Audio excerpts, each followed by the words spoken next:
아득한 옛날, 지금의 강원도 삼척 지역은 아직 이름 없는 작은 마을이었다. 마을은 태백산을 배경으로 부유한 바다와 인접해 있어 평화로운 분위기를 자아냈지만 그곳에는 연이어 닥치는 재해 때문에 주민들이 고통받고 있었다. 여름이면 홍수가 덮치고 겨울이면 눈사태가 마을을 위협하였다. 이러한 자연재해의 원인을 알 수 없던 주민들은 점점 지쳐갔다. 어느 날 밤 마을의 가장 나이 많은 어르신이 꿈을 꾸었다. 꿈속에서 그는 푸른 비늘로 덮인 거대한 물고기 비천어를 보았다.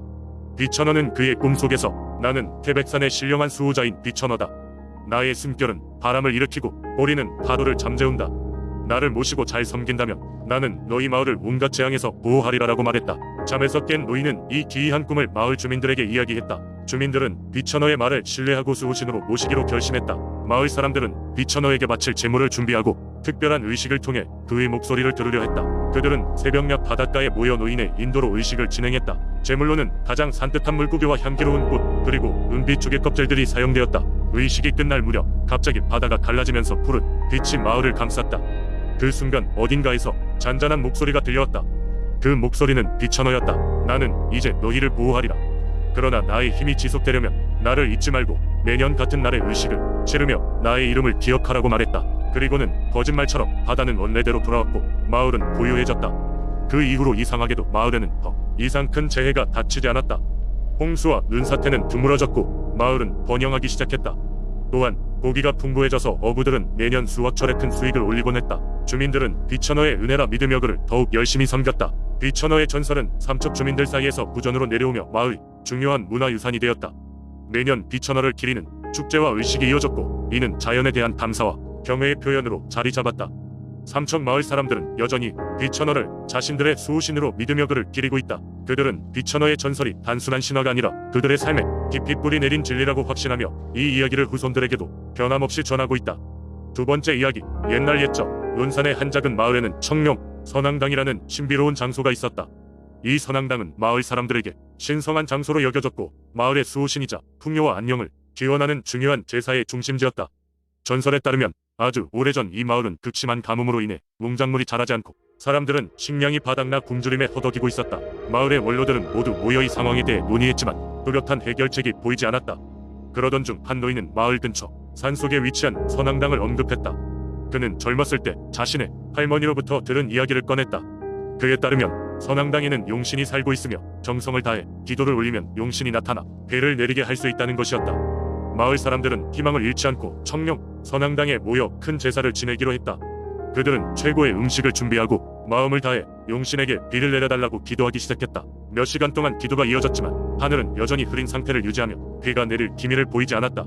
하지만 마을 사람들은 포기하지 않았고 계속해서 그곳에 머물며 용신의 은혜를 기다렸다. 그날 밤이 되자 갑자기 하늘에서 천둥 소리가 울리기 시작했고 번개가 산을 휘감았다. 그리고 잠시 후 눈부신 빛이 선앙당을 비추더니 그곳에 커다란 청룡이 모습을 드러냈다. 청룡의 눈은 자비로 가득 차 있었고 그 존재만으로도 마을 사람들은 벅찬 감동을 느꼈다. 청룡은 마을 사람들의 간절한 기도를 들었다며 그들을 돕겠다고 말했다.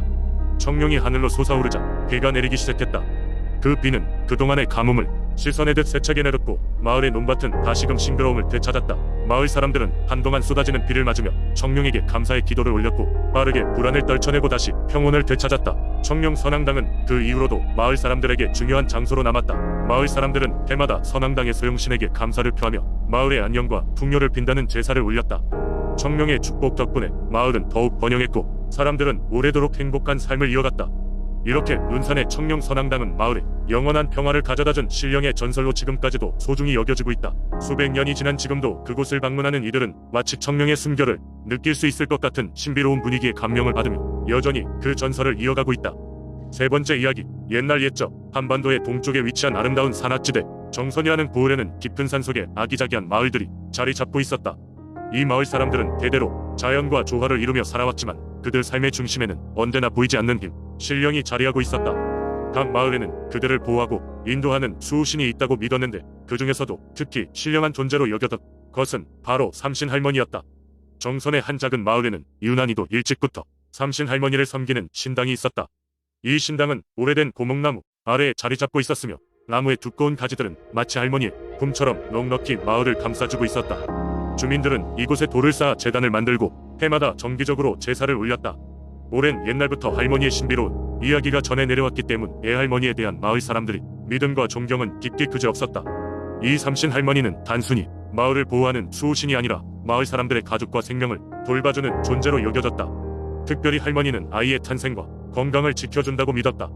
그래서 마을 사람들이 아이를 갖고 싶으면 언제나 할머니의 신당을 방문하여 간절한 기도를 드렸다. 그리고 풍성한 비단이나 옷감을 바칠 때는 그 희망이 이루어졌다고 한다. 하루는 마을의 젊은 부부가 오랜 시간 동안 아이를 갖지 못해 무척이나 속상해했다.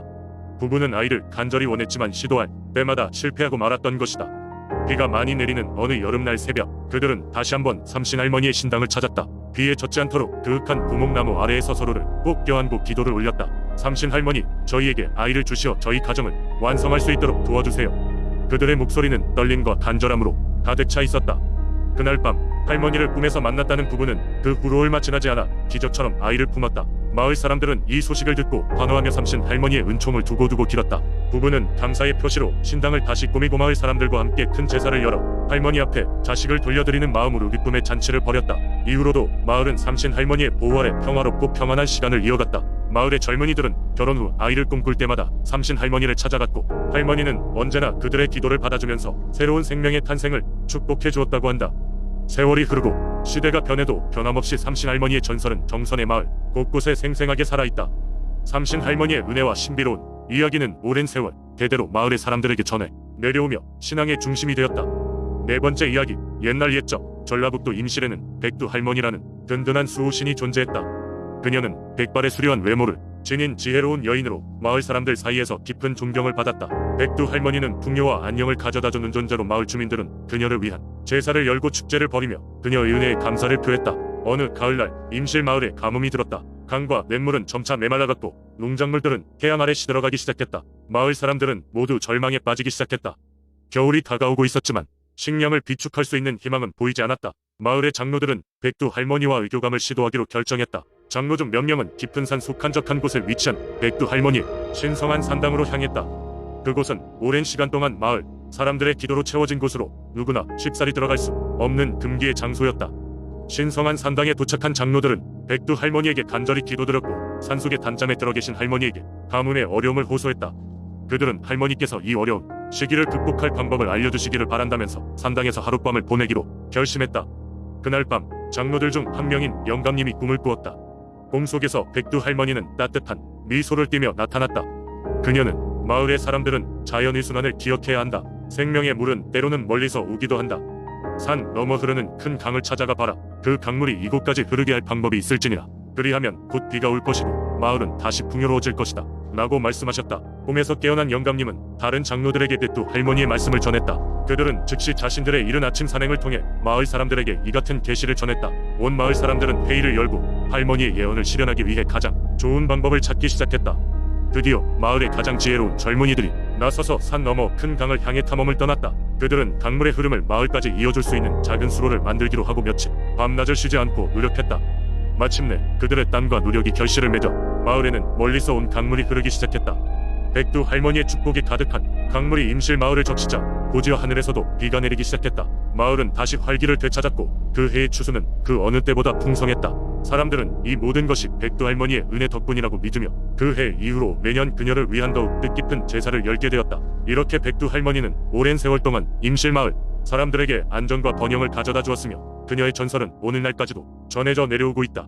이 이야기는 마을 사람들에게 자연의 섭리를 기억하며 조화롭게 살아가는 것이 얼마나 중요한지를 깨닫게 해주었다.